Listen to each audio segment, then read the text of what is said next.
Welcome back. Thanks again for staying with us here in Unstoppable's coverage of the GW women's basketball game against USF.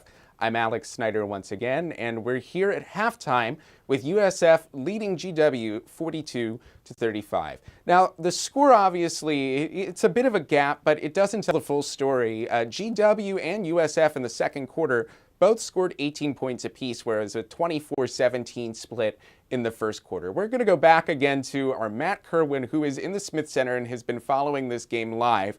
Matt, what have you seen so far from GW? And, looking at this with a glass half full kind of attitude, what can we gain from their performance so far? Well, I can say that the Colonials are definitely spreading themselves a lot, which is a good thing. I think they're putting in a lot of different players coming off the bench and performing and making an effort and getting a few points here or there. It's not one or two players that are just completely dominating, and I think that's a good strategy to sort of change it up because this USF starting five has been pretty consistent the entire game, and they both have the USF Bulls have two players that have scored both 15 and 14 points thus far this game, and I think that they're favoring highly these two players of Kitagia Laksa and Maria Jesperson on the Bulls. So you mentioned Laska and Jesperson, and like you said, each of them 14, 15 points apiece. GW does not have in this game so far a single double-digit scorer. Of course, there's still time, but the leading scorers have not been the players we were talking about. It's been Brianna Cummings and as well Tapias, both the guard positions there as well. Luma and Batista have been shut out a little bit more in this game, just scoring 2 points apiece. How can they reposition themselves in the second half to kind of keep pace with the rest of the GW women's squad? Well, I don't think it's really that they've been shut out, more that they're facilitating a lot of shots for the more unlikely heroes of the game, as you said.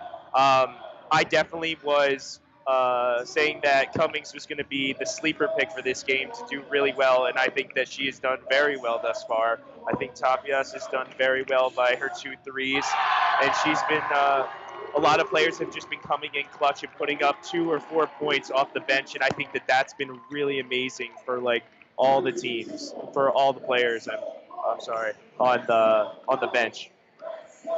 So, Matt, obviously we looked at this and saw that it went from 24 points for USF to 18, and GW stayed pretty consistent, 17 to 18. Not a bad showing, especially against a ranked team here in USF. What changed from the first quarter to the second, and can GW keep whatever changed going into the second half? Well, I think that they were a little bit more patient in the second part of the first half. I think that they were picking and choosing their shots a lot more. They were passing a lot, so that was really important because they didn't want to go too much into the paint because they're playing taller players. It's going to be much more difficult to get a shot up. Now, what the Bulls have been doing is they've been infiltrating the paint a lot. Every time the Bulls get into the paint, they can just press up and get that point, which is what has given them the 7-point lead. Now, as you said earlier, 7 points, not a lot.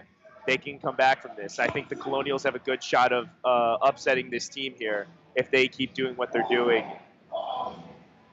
So, Matt, obviously these teams 2-1 in the Lifetime series against each other, and USF has the most recent win. Should mention USF has that 2-1 Lifetime lead. The last time GW beat USF was in 1991, but it was at the Smith Center. So, given that GW has this home court advantage here, what can they do to facilitate getting ahead of this team, not just scoring the 7 points to make up the gap, but taking it a little bit further and getting a lead that they can maintain in order to win this game? What needs to be done in order to get that done?